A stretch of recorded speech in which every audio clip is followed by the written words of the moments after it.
everybody, and welcome back to the Kingdon Radio Hour podcast. My name is Angel, better known as Tumblr user Tvgremlin, and I'm so happy you're here. Some housekeeping things before we begin. The pod is officially on Spotify. If you go to your Spotify, you can look up Kingdon Radio Hour, and you'll find me and all of our episodes. The pod artwork is made by the wonderful, incredible friend of the show, son of Allison After Dark, and I couldn't be happier with how it turned out. I think it looks absolutely incredible, and I'm just so happy it exists and it's there, and it's been getting some listens and some downloads, and there are 3 people who subscribe to it. I don't know who those 3 people are, but if it's you, I want you to know I love you with my entire heart. I'm obsessed with you. I am a fangirl of you. Okay, I'm obsessed with you. And then today we're starting our rewatch episodes. Yay! I've been so excited to do this. So today we are discussing episode 1 and episode 2 and all of the delicious Kingdon that's in it. And then also taking asks from Tumblr. Yay! Thank you everyone who sent asks. And I will also be reading from the Anatomy of Kingdon document by, again, Allison After Dark, and her incredible analysis of the first 2 episodes, and I'll be linking all that into the description of this on Spotify and YouTube. As always with my notes, I just take them chronologically as I'm watching. I am really trying to this week just focus on the Kingdon of it all, because if I talked about my favorite things from episodes 1 and episode 2, not just about Kingdon, this would be a 12-hour episode. I am not kidding. Like, even in my notes, just looking at them now, I have notes about the rabbit of it all, the fact that Huckle Robbie starts this early, McVody on top is, like, in my notes a bunch, because famously, like, we didn't get any McVody in season 2, but McVody season 1, girl! My love for Dana, my feelings about Collins, like, all of that is there in the notes, which I will post in the description so you can read my thoughts that aren't just about Kingdon, but I'm trying to keep things a little bit more concise, because we have a lot to get to. Okay, so again, watching chronologically in the pilot. I watch a lot of TV, hence the username Tvgremlin, and I've seen a lot of pilots in my day. I think the Pit pilot is one of the best pilots ever. You get to know all the way that this dialogue on spools, it's so good. And when that song starts, baby, could push over a fucking bus, guys. Like, I get so excited. We're gonna skip over how fine Robbie is when he's walking in, using the motorcycle, my king. But I want to talk about the shot of Robbie looking at Adamson, because it made me think of another person who haunts the narrative that starts with the letter A, Miss Abby Langdon. I feel like, at least in my head, there are a lot of characters who haunt the narrative in the Pit, all, shaping the narrative, and Adamson's very explicitly placed up there as he was Robbie's mentor and is the reason Robbie is like this, and, so on and so forth. But, at least for me, I feel like there are mini bosses who haunt the narrative, if that makes any sense. We have Abby Langdon, who's obviously haunting Langdon's narrative and taking up all that space in his mind and in his life and, influencing his decisions and influencing his relationship with Mel. And we have Trinity Santos's best friend who died by suicide, who completely shaped how she is as a character and how she carries herself forward, and also her relationship with Whittaker, especially leading into season 2. We have, in my opinion, Whittaker's parents and Whittaker's upbringing really haunts him. Abbott's PTSD and his dead wife haunt him. And Samira's father haunts her narrative. All of these characters that we know exist on the periphery but don't come into the ER or take up space here. I would say Mel's would be her dead parents and her lifetime as a caregiver for her sister. Like, these people take up space in their lives, but we aren't privy to them. But they do, shape their narrative. So seeing Adamson again, it was really making me think about the structure of the show and how that unspools over time. They're all so young. My next note's literally just, they are all so young. This was filmed about 2 years ago now, and it's kind of crazy because people are adults. You don't change a lot as an adult. So it's kind of wild to be like, they look so young, they look so different, but they do. Patrick especially went through a physical change. If he gained some weight and some muscle, he looks fabulous, by the way. But everyone else pretty much looks the same. They all look pretty much the same. It's just you're watching it, and for whatever reason, I'm like, my God, my sweet angels, they don't know what's coming for them. I am obsessed with Robbie talking Abbott off the ledge. I am obsessed with the idea of getting to work in the morning and your mother of the ER, Dana Evans, looks at you and goes, getting some air while chewing nicotine gum, which indicates to you that your husband is suicidal and on the roof. And then you go get him, and he leaves. The Dana and Collins scene inspired, for me at least, like, half of the fanfic I've written about Mel and Frank having kids, because it's always Dana being mother. Like, ugh, I love Dana. Okay, now we get to Frank's intro, which I feel like really starts, like, the meat of Kingdon, right? He falls back against the nurse's station. Good morning, sunshine, with the Red Bull. And they're like, ugh, it's too early for you. Like, Collins is exhausted by him. Dana's exhausted by him. He is just that, frenetic energy bouncing back and forth, bouncing back and forth. And I think it's really interesting that that's how he's played in season 1, which is such a perfect contrast to season 2. And you wonder, like, oh, did he lose his confidence? And it's like, no, he was in Benzo's withdrawal. He's withdrawing from these downers. He has all this energy and I want to go do this, I want to go do that. And like, and then season 2, you meet him and he's just so subdued. And of course that energy is still there and his sense of humor is still there and that, kind of goofy Langdonness still exists. But what really gets me is that is him at his core, but all of the, like, being shitty to his coworkers isn't. Like, he can still play around with Garcia, but other than that, he's not making fun of Princess, he's not making fun of Collins, he's just chill. You can see, like, confidence shaken, heart goofy dad Langdon, and in my opinion, especially in season 2, you see Langdon before the addiction, and I also feel like you see Langdon before he realized he was hot shit. Because I subscribed to the idea that he was not hot until he got to college, and he promptly met his wife. But in season 1, he's like, I'm Dr. Langdon, I'm ER Ken, like, I'm perfect. And in season 2, he's like, I am a failure, I am a mess, I'm a martyr. But I love him. He also, whoever looked at Patrick Ball and was like, no, your hair will not be swooped back, your hair will be in your face. Whoever the hairstylist behind Slut Strands, like, tear to my eye. Tear to my eye. She doesn't know what she did for us. She's going down in her history, guys. And reading into the fact that Langdon's introduced, then we immediately cut to Mel's introduction. Should I? No, because that literally means nothing. It's just order of shots. But I care and I'm reading into it. Fuck everything. Sorry. The Pitlings are introduced. McKay. I love McKay with my entire heart. That's my butch queen. Like, I don't play about Cassie McKay. Don't talk to me about Cassie McKay. The Kingdon introduction makes me feel insane. Now, is this even their introduction? No, but this is when Robbie's introducing Mel to everyone, and you can see Langdon in the back, and the way the shot is framed. Guys, okay, this is one of those scenes that I have watched, a million times at this point, and every single time I'm like, it's not that buzzy. You gotta, like, you have brainworms. You gotta stop thinking it's that buzzy. It's just not that buzzy. You're being crazy. It's just not that fucking buzzy, Angel. It's not that fucking buzzy. But it is, actually. I've always said that he's stretching out his back on the nurse's station, and he's stretching out his back, and then he looks at her, but he's looking at her eyes wide, mouth open. And the first time I watched it, I was like, this must be a character choice. Mouth closed when he's looking at Santos, mouth closed, like, he controls it for the other characters. But when he's meeting Mel, mouth open, mouth agape, dare I say, like a fucking fish, staring at Mel King. He's also looking at her. The look in his eyes, I'm sure all of us have seen this, gift and screenshotted and memed a million times. Like, this is foundational stuff, guys. Like, it's in every edit. But the fact that he's looking at her like she hangs the moon, and this is a thing that he never stops doing. He looks at Mel, like, he sees Mel from across the room, and it's almost like something in his body just knows. I don't know how else to put it. Langdon's also drinking his Red Bull this whole time. I believe I discussed this earlier, but Langdon's drinking his Red Bull the whole time, and literally never forget the Red Bull. I talked about this in the asks, but when they're doing, like, handoff and they're going through and being like, here are all the cases that are still down here, Langdon run past Mel and brushes his body with hers a little. It's nothing because it's in the background and it's, like, probably not on purpose, but it's also a beautiful cathedral, if that makes any sense. I also love Mel rushing to keep up with them. I really love the way that the first trauma scene is choreographed. I think that episode 1 has some of the best choreography and most realistic medical drama, if that makes any sense, because you're just meeting these people, and especially the way that they are running around each other in this trauma, having just met, and how they kind of, like, Mel, right? I want you on EFAS, and them doing all these steps, to me, in my experience working in hospitals, feels very accurate. I do a lot of working with people I just met, and just figuring it out and giving instructions. I do have a note that says, one day I'll watch the Pit season 1 with my children, and when season 1 Langdon slut strands out, comes across the street, and I'll say, that was supposed to be your daddy. Because that was supposed to be their daddy. Like, I can't with that man! I also love Mel getting the PCC right.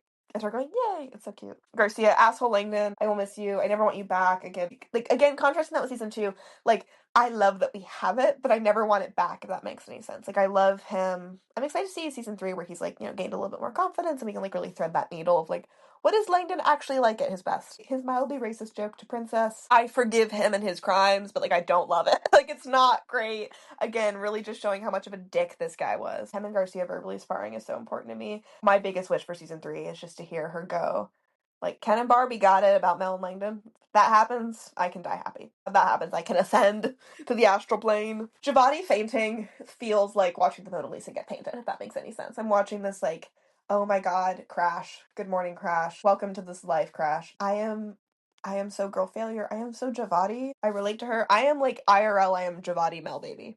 I have that youthful, they let a baby be a doctor energy of Javati and pure raw autism of Mel. And it really, really combines well. And then I have the prickly humor and please don't talk to me energy when patients flirt with me of Santos. It's really a beautiful um triangle of strangeness, if you will. On rewatch too, feels like this is notable. Santos is gonna come up. Santos is intertwined with Kingdon, guys. She is. Because her and Langdon are my twins. Getting introduced to Santos is interesting, so I'm like, well, my feelings about her are that I hate her. But then I know I love her, if that makes any sense. Like I meet Santos and I'm like, I don't know, I don't like her, but I do like her. And season 1 Santos is very different than season 2 Santos. I love her so much, and I think one of the ways that I almost express that love for her is by being like, I didn't like when you did this, but I still care about your character, and I can understand, but I don't love it. If that makes any sense. Okay, back to Kingdon. Mel getting left with the patient. There's that great Taylor interview with the, I believe, Collider. I think it's the Collider. It's like Ladies Night, the Collider podcast, I think. Watch me be wrong. But she's like my favorite interviewer. This was shortly after season 1 aired. She talks about how everyone keeps leaving her. Everyone keeps leaving Mel. Mel is an orphan. Mel doesn't have friends. Mel has been left repeatedly in her life. And when she is left alone with that patient, and you can see her looking up, and she's talking, and there's no one there for her. In my notes, I say, like, it's the fact that we know in season 2 people keep leaving her. That Langdon is the only one who stays with her in the room, who asks her if she's okay, who tries to take care of her. Even if they've only known each other for, like, 40 fucking minutes, he's still there for her.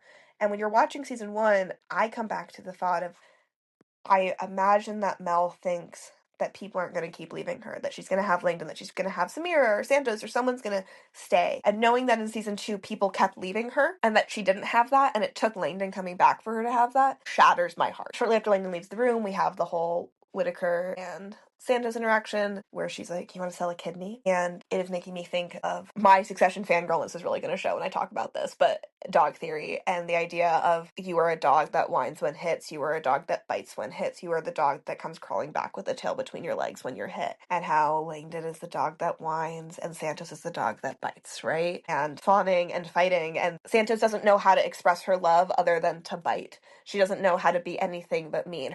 My trauma didn't make me stronger, my trauma traumatized me. Santos has this hard, spiky shell that no one can crack, and she is reaching out to Whitaker, but because she's so enclosed in all of this pain and the suffering, when she gets up to him, it feels like he's being clawed at or bit, when really it's her trying to, scratch at the door of a new friendship and trying to let him in. It just gets me every time. Then after that, we move on to the arrival of the living dead and Robbie making Frank pay his respects. That scene is one of my favorite scenes in the whole show and one of my favorite Frank scenes. Early on into my tenure in the fandom, I saw an edit of that to Vienna, where it starts with, like, slow down, you crazy child. Like, you can't. He has all this energy. He just wants to go be doing exciting procedures. And Robbie's like, you have to have your empathy. And I think after he gets sober, we really see that, because I don't think season 1 Langdon would have gone upstairs to see if the waitress had lost her leg and to see if she had survived. He wouldn't have done that. I don't think season 1 Langdon would have been so upset about that. You kind of see that, like, that detachment with the way he is with the child and how he can treat children who are around his kid's age and be okay, but not in the same way that, like,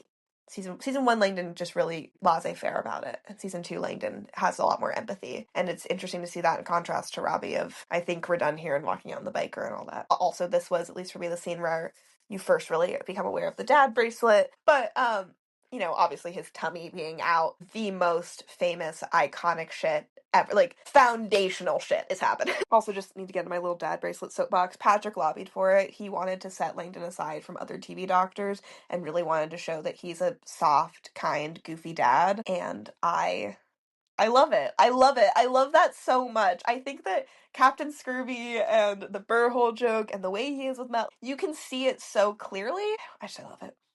This Robbie and Langdon interaction, fucking dog, man. Don't buy a golden doodle, Dr. Langdon. Don't buy a golden doodle for your toddler. I love that scene. I actually, on rewatch this time, was like, I wonder if he got the dog because Robbie suggested it. Robbie was like, kids and puppies go together like fish and chips, man's best friend. And then you have that line where Langdon's like, yeah, we're friends. And Robbie's like, are we? And it's interesting. I feel like Langdon buys that dog because Robbie suggested it. I feel like Langdon's pushed over the edge because his mentor is inflappable, strong person who could never hurt him and who he's living in the image of it's going to be great. But then you know, what it takes to be Robbie's perfect boy is to never fuck up and to never show that you're human, to never show your soft spot to the world. You're getting to their first case, their first real interaction. So when Mel says, Dr. Langdon, the camera arcs to follows Langdon's line of sight, which is to me so notable.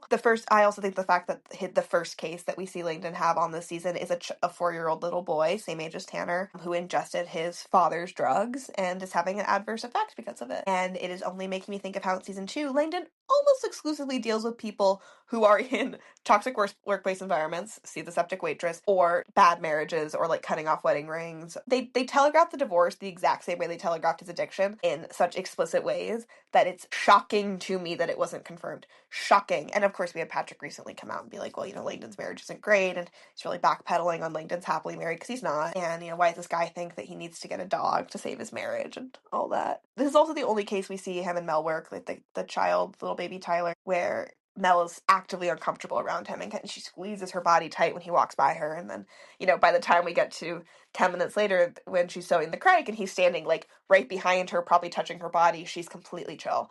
So notable. I also love that as they enter that room, they cross each other like planets orbiting. They kind of cross the midline and you can see them go, whoop, I'm doing a thing with my hands, but you can like see them cross each other. It's so good. This is also the Rollins Kingdon famous set of shots, every edit, every gift set. We don't talk about this enough. Now, again, I don't think we're going canon. I don't think we're going canon. I was in the Sid Carmi fandom. I don't think we're going canon. Like, I have been hurt one too many times to think we're going canon.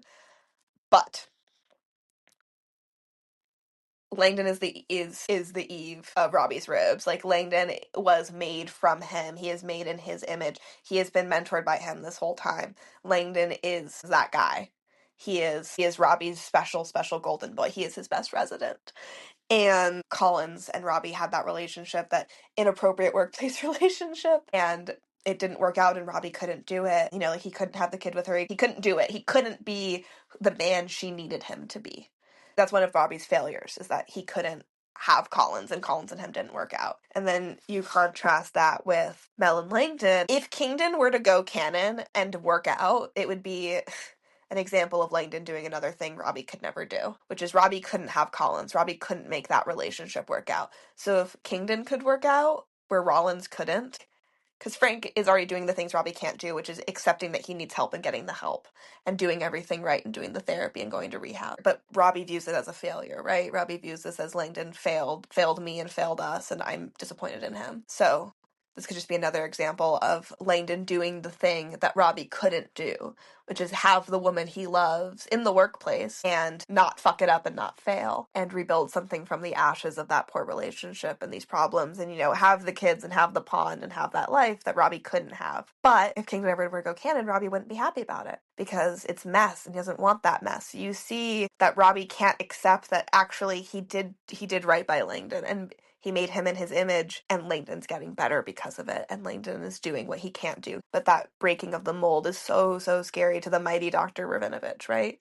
Anyway, just the way that the Tyler case is framed is such a fucking cathedral. The way they work together in season 1, married Kingdon core. I love her coming up to show him the labs. I literally have in my notes, there isn't anything notable. I just love it. If she called him Frank, they would be married. Fuck off. I love how Mel kind of grimaces when he almost brushes her, the autistic acting, but also even more notable when she gets comfy with him. Okay, also when Langdon calls and says, like, can I fast track this talk screen? That's not how the lab works.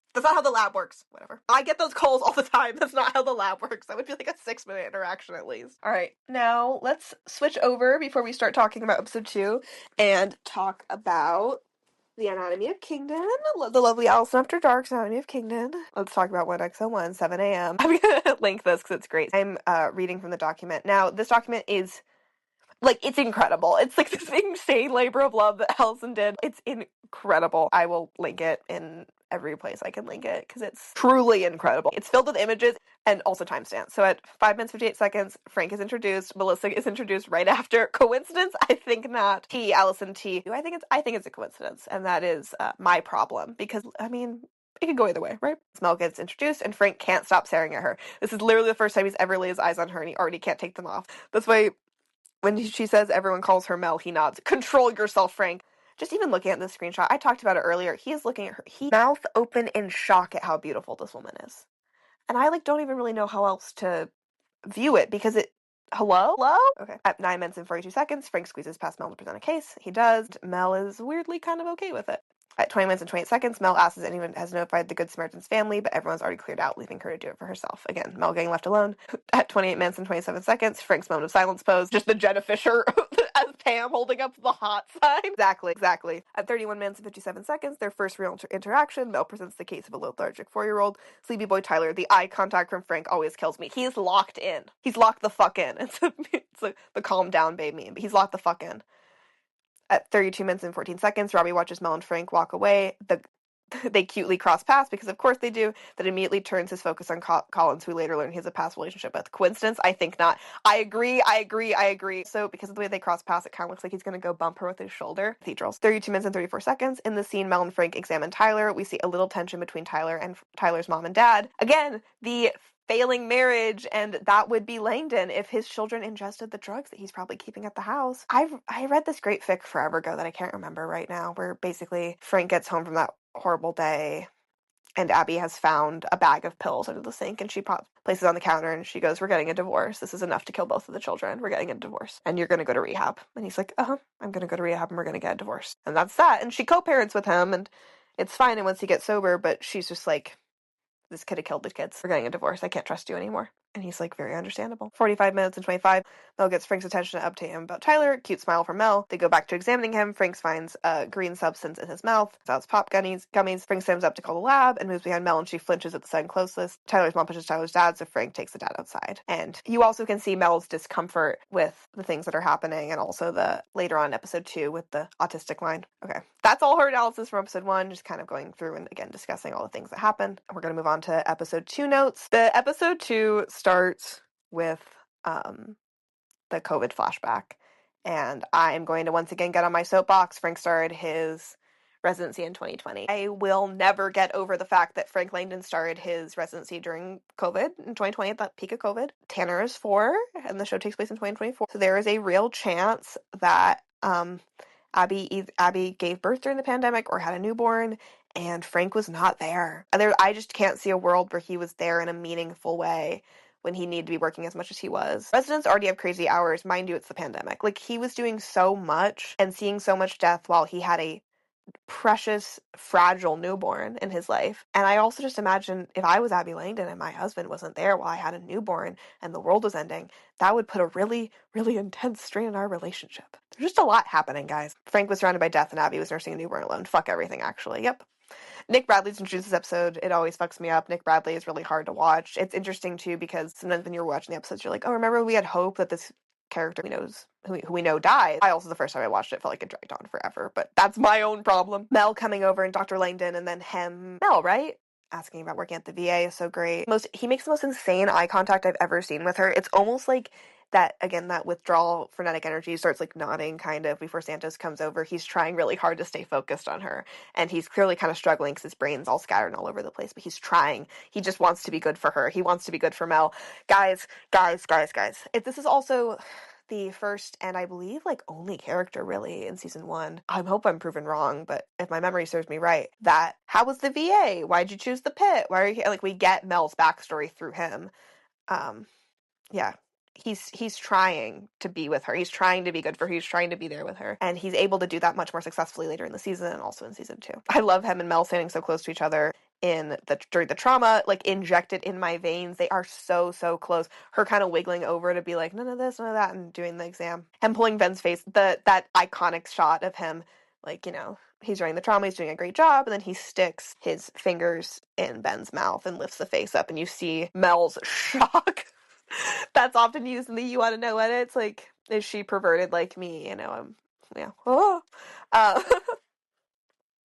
Freak for freak, I'm insane. And Langdon smile at each other about the fracture too, by the way. Like, he looks up at Garcia and they grin at each other like little kids. It's amazing.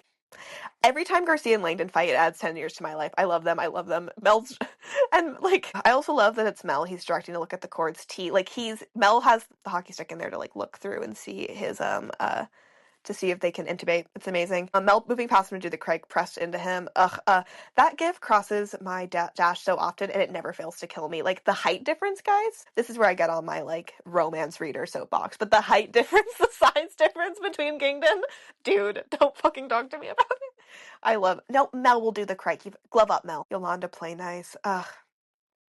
Mel doing her perfect Craig, her whimsy, the shot of him looking at her, that there is, like, this great post I saw recently that was, like, you know, thirsting after Langdon wearing the little trauma goggles, and I, like, saved one of the photos where he's looking the hottest, and I was like, he's looking at Mel here. There's an explicit shot of her, like, in this guy's neck, like, doing her job, and then it cuts over to Langdon staring at her, clocking her. And just, I think it can be really easy when there's so much negativity from the actors and writers to feel like we're crazy. Or at least I feel like I'll feel like I'm crazy. But when I watch the show and I watch just how explicit they are with having these characters be a set and intertwine and pair off as early as episode 1 is shocking, almost. Like, it shocks me to watch and be like, wow, I'm not reading into it. It's just that insane, actually. It's just like that. Also, Gar Santos starts in the scene. That's that scene where you see, like, Santos and Garcia kind of smiling and flirting at each other. It's also the same scene where the Kingdon buzz kind of begins in earnest, because it cuts to, you're doing great, take your time. If we're not going canon, which I believe, and has been stated by the actors and the writers, if we're not going canon, more the actors than the writers, but the actors, if we're not going canon, then why are they paralleled and placed in scenes with the only canon couples on the show, Rollins and Gar Santos? Why are they placed here in the same shots and used as parallels to it? What are we doing?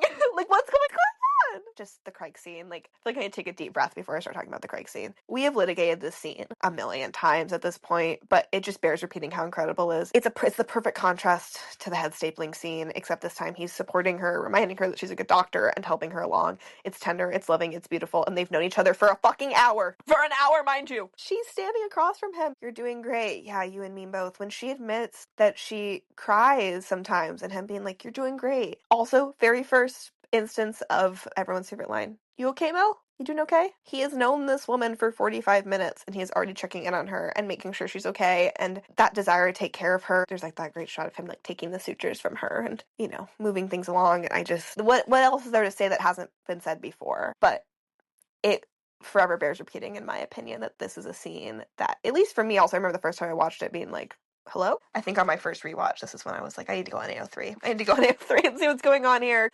There's some buzz happening. I could talk about it forever. I don't know. It also, to me, as an autistic woman and as someone who works in healthcare, having someone stand with you while you do a complicated procedure and tell you you're doing a good job and appreciate your work makes me teary. It's so beautiful. And it's the fact that, according to Taylor Dearden, Mel's never had that before. That's what kills me. It's just so damn notable that Frank's there for her. His bravado also falls. He's just there. He's good. In my notes, I said he's good and willing and ready. I imagine that Mel lived off this moment while he was gone, that Becca heard so much about it. Because, yeah, I probably would have.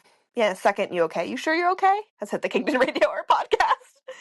And then, of course, later on, we have the second Tyler scene, and Frank's, you know, a little bit bouncy and moving around, but I love that Mel is clearly uncomfortable when she says, like, he could wind up with autism. You get that scene of Frank looking at her like, I'm noticing her tone changed, and clocking that Mel seems uncomfortable by that, and her kind of almost getting up for herself. I also love that he sends her out of the room to get security, because he's almost protecting her. I'm reading into it, but he's protecting her. Who cares? Off topic. Tyler's mom, my son, my fucking son. I hate it so much. That's like one of my favorite cringe pit moments is her saying my son, my son. It's a poor imitation of what from Harry Potter, my boy.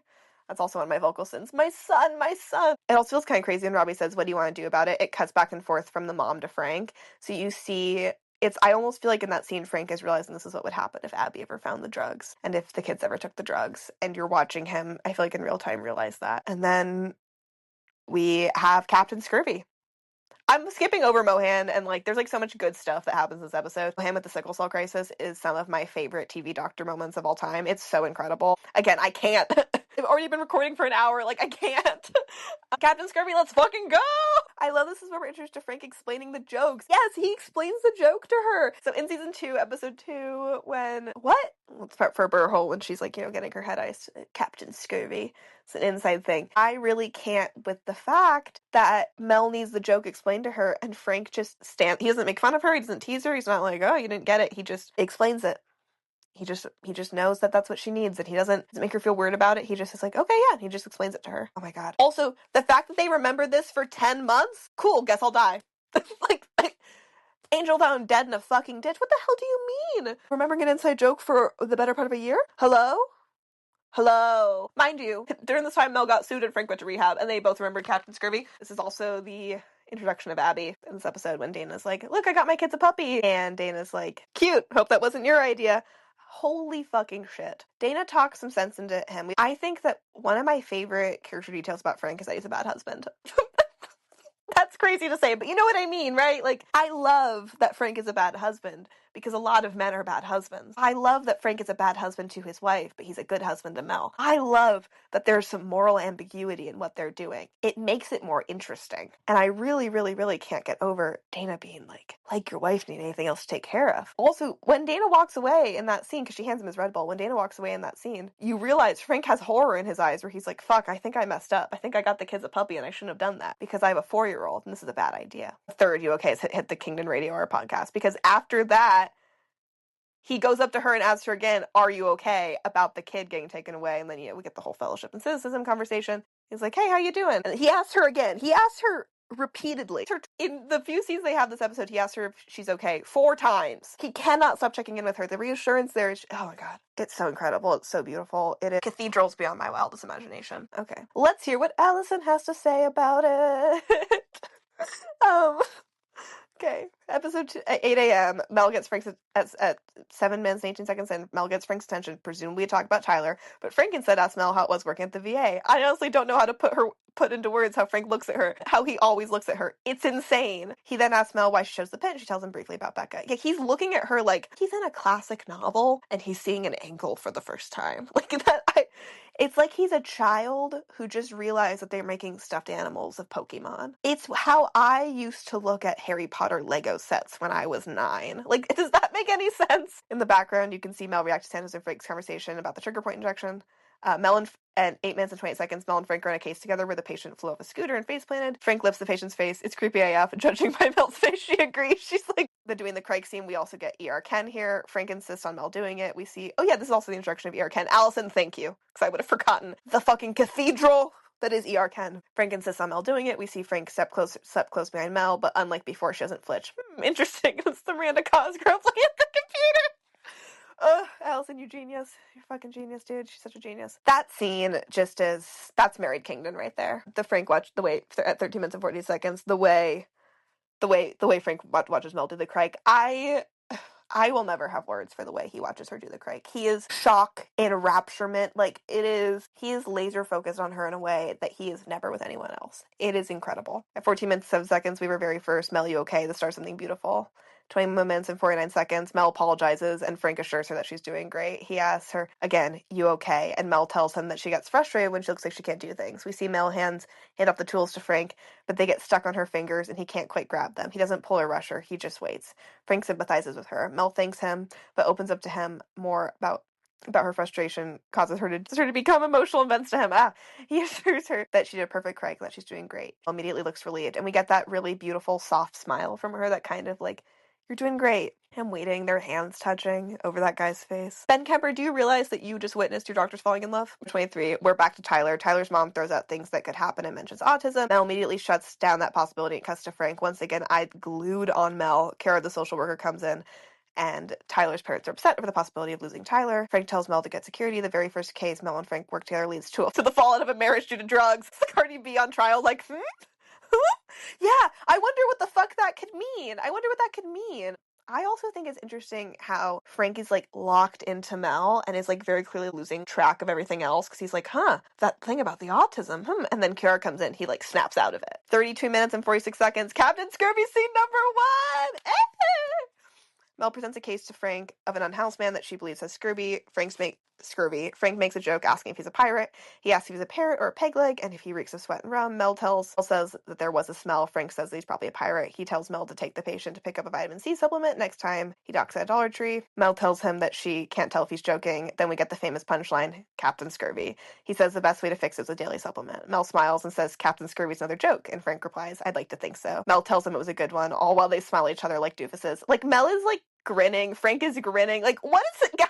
Mind you, no need to like 45 minutes. Bitches, control it. Control it. 37 minutes, 50 seconds. Frank comes up to Mel to check on Tyler's family. As soon as he hears Mel's voice, it's apparent that he can quickly tell she's upset. He snaps his head to focus his attention on her, and she asks again if she's okay. She says she hates seeing families torn apart, but he tries to assure her they'll be okay due to racial inequity when it comes to cases like this. It's clear by Mel's face that his attempt at assurance did not work, and he apologizes, joking that he did a fellowship in cynicism. He asks her again if she's okay, to which Mel responds, 100%, I'm just gonna get some air, and then walks up to the ambulance bay. Mel recites her mantra, I'm a savage. See? Boozy. Ratchet. And then 4906, Frank walks into where Mel and Whitaker are working on Mr. Milton. I just can't. I can't. The way he's looking at her, we make a lot of jokes, right? Like, oh, this is so romance novel. Oh, this is so this. But at a certain point, jokes become reality. Because truly, why is he Mr. Darcy walking around? He's known this woman for 45 minutes. He's not checking in with Santos or Whitaker or Javati or any of them. He's just like, no, I need to make sure Mel is okay. I need to talk to my friend Mel King when my marriage is failing, but I'm too busy Mel King maxing. Now it's time for asks. This was sent by an anonymous user. I love you, Anon. Anon.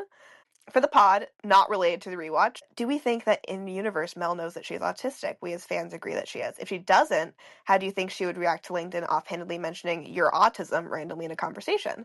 And then also, I'm enjoying the podcast and would like it to be released as a podcast via our RSS feed and not just YouTube. It would be much more accessible. So, thank you to this Anon, by the way, because they sent this in like a while ago, and I was like, I should get the pod on Spotify. So I appreciate you for pushing me over the edge to do that, because I'm really excited that we're now on Spotify. Yay! Okay, so Mel and autism, that's a whole thing for me. I think Mel knows she's autistic in the back of her mind. I think that Mel knows she's autistic, but it's kind of like, I don't have time for this. I don't have energy for this. I don't know if I can do this. And I also think Mel knows that she's viewed as different by other people, because even throughout season 1, we see her kind of stumbling and struggling and dealing with that. And especially in season 2, her autism keeps her from making friends and having those connections other than, with Langdon. I was diagnosed when I was 17. I'm 20 now, but I was autistic all those years I wasn't diagnosed, if that makes any sense. Like, I was autistic that whole time, and I knew I was autistic that whole time, but it took having that diagnosis on paper to know I was autistic, to, like, have confirmation, right? And I think that I could definitely see Mel, maybe, later in life, especially after her and Langdon get together, seeking out that diagnosis. Mel knows she's autistic. I think she would actually react pretty poorly to Langdon mentioning it. I think she's in a little bit of denial, especially since she doesn't have that diagnosis. But again, getting that diagnosis is expensive and difficult. Getting mine was hard. It wasn't like I had to go to 3 separate people, but it was just hard to get to the point where, diagnosing an older teen, they're not really concerned about it. Like, what are they going to do? They diagnose children so young so they can have resources. And I'm already too old for the resources, if that makes any sense. So diagnosis was just kind of giving me language and power. And it was really important that I got it. I'm really happy I have it, because I'm autistic, and I've known my whole life I'm autistic, but being able to say it and have, proof is really helpful and validating. But I can imagine Mel shying away from that a little and almost wanting her to be like, no, but I think it would hurt her, but she wouldn't be mad at him. She would be like, well, he understands me. Of course he knows I'm autistic.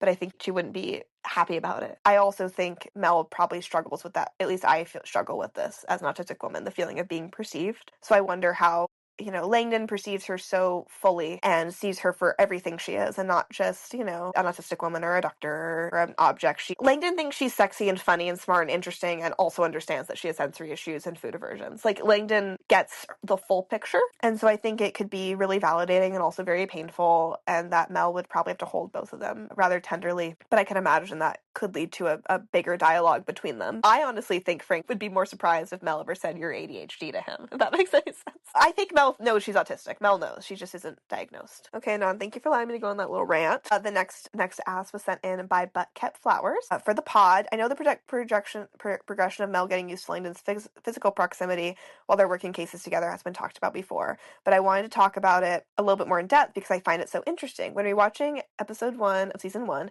I noticed how Langdon kind of bumped into Mel as he made his way to Robbie when they were starting their rounds, and although the camera isn't focused enough to read her expression clearly, she seemed a little put off by quiet at first, or maybe confused. The next time it happens, when he to help her with their first case, they sort of cross paths and almost bump into each other. Milligan seems very aware of this as we see her shrink and duck out of the way, while Langdon just confidently strides forward. The last time we see her react this way is in the patient's room when he moves behind her while calling the lab. He's still not paying attention to how close she is, and she is very aware of his presence. I think because of Mel's heightened sensitivity to her environment and how she exists within it, she's kind of caught off guard by how nonchalantly Langdon moves around and bumps into people. Like, he does not care, or he is just hyperfixated on his specific task that he loses awareness of his surroundings. Hello, ADHD!